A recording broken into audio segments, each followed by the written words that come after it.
халах голын байлдаанд амиргдсан зөвлөлтийн цэргүүдийг эрен хайх ажиллагаа үргэлжилж байна. 4 хүн угаарын хийн цочмог хордлогод өртөж эмнэлгийн тусламж үйлчилгээ авчээ. Инчоны нисэх буудалд Монголын дипломат ажилтнууд ажиллаж эхэллээ. Хар тамхи мансууруулах бодисыг хэлээр нэвтрүүлэхгүй байхад онцгой анхаарч байна. Илүү их уншийн уран дор үндэсний бичиг соёл номын өдрүүд 2025 эхэллээ.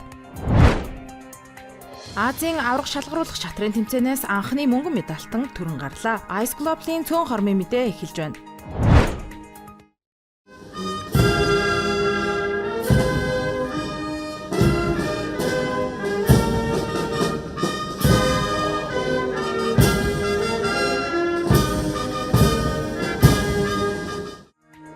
Олон хүний бүрэлдэхүүнтэй Монгол Оросын хамтарсан эрен хайх баг Улаанбаатараас халах гол руу хөдлөө.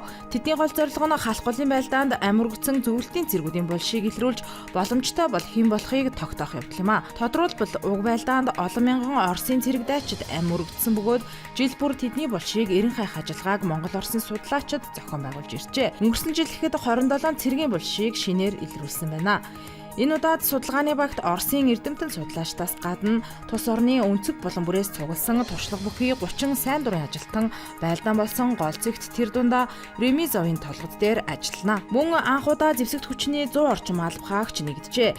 Тэд өмнө илрүүлсэн үлдэгдэлээр үндслэн 3D загвар бүтээх бөгөөд ингэснээр байлдагчдыг танихад нь туслах юм а. Малтлагын явцад олдсон эд зүйл, зэвсэг, техник, сум, бичиг баримтыг музейд шилжүүлнэ. Судалгааны багийг Монгол Улсын Батлан хамгаалах яамны төлөөлөгчд, Оросын холбооны улсын цэрэг агаарын атташе Павел Петрунин, Оросын холбооны улсаас Монгол улсад суугаа элчин сайд Алексей Евсиковнаар үдэн гаргалаа.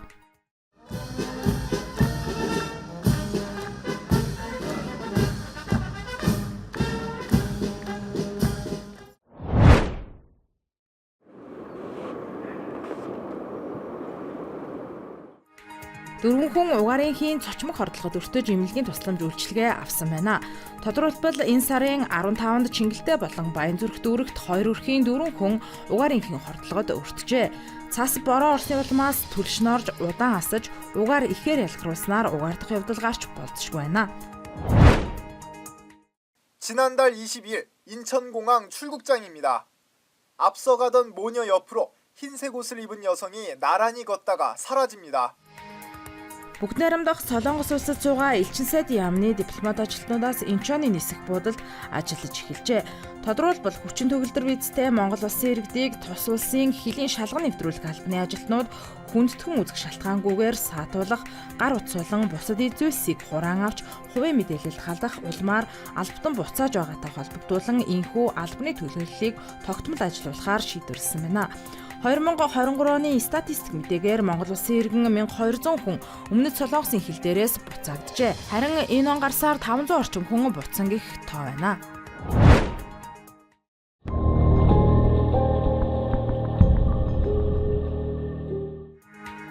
Гайлын байгууллага 2023-нд 16 удаагийн үйлдэл, 2024-нд 17 удаагийн үйлдэл, энэ он гарсаар 8 удаагийн хар тамхи мансууруулах бодисыг хууль бусаар хэлээр нэвтрүүлэх гэсэн үйлдэлийг тус таслан зогсоожээ. Эрсдэл өндөртэй хилийн бомтуудад орчин үеийн эрентгийн төхөөрөмжүүдийг суйрлуулснаар илрүүлэлт нэмэгдсэн байна. Тухайлбал энэ оны эхний удиралд зүүн өмнөд Азаас ирсэн 150 г синтетик төрлийн бодисыг илрүүлсэн. Мөн Европын холбооны улсаас улс хоорондын шуудан илгээмж ашиглан илгээсэн 840 орчим грамм бодисыг илрүүлж харьяаллын дагуу цагдаагийн байгууллагад шилжүүлжээ. Одоо бүр хаас Илүү их уншийн уран дор үндэсний бичиг соёл номын өдрүүд 2025 буюу Номын баяр 37 дахь удаага эхэллээ. Тус баярыг Улаанбаатар хот төдийгүй аймаг суманд нэгэн зэрэг тэмдэглэлгээрээ онцлогтой. Улаанбаатар хотын хэмжээнд гэхэд 300 мянган хүн оролцдог гэсэн тоо мэдээлэл байна. Энэ болохоор Монголын одоо бүх сэхэтнүүд талбай дээр гараад ирдэг, ном бичдэг бүх хүмүүс. За мөн номын худалдаа эрхэлдэг бүх хүмүүсийн талбай дээр гарч ирдэг гэдэг утгаараа маш их онцлогтой. Монголын анхны паблишингаас ахуулаад дөнгөж шинээр байгуулагдсан паблишинг хүртэл энэ баярт оролцдог. Нэгэн үе нийгэмд ном унших соёл алдагдсан байсан. Харин одоо улс даяар Номын баярыг хуулийн хүрээнд 3 өдрийн турш тэмдэглэдэг, хүсэн хүлээдэг болжээ. Насанд хүрэгчдийн Азийн аварга шалгаруулах шатрын тэмцээнээс манай улс анх удаа мөнгө медаль хүртлээ. Тодорхойлбол Арабын нэгдсэн Эмират улсын Аль Айн хотноо болсон тэмцээнд нийт 34 орны 262 тамирчин оролцсноос мөнгө медаль хүртэж дэлхийн цомд оролцох эрхээ авлаа. Үүгээр тэрээр шатрын насанд хүрэгчдийн Азийн аварга шалгаруулах тэмцээнээс мөнгө медаль хүртсэн Монголын анхны тамирчин болж байгаа юм а. Манай улсаас 17 тамирчин өрсөлдснөөс мөнгөн зул 6 хожил 2 тэмцээн 1 хожилтойгоор тус тэмцээнийг өндөрлүүлжээ. Ice Globe-ийн цөөн хормын мэдээлэл амралтын өдрүүдэд ая тухтай өнгөрүүлээрэ.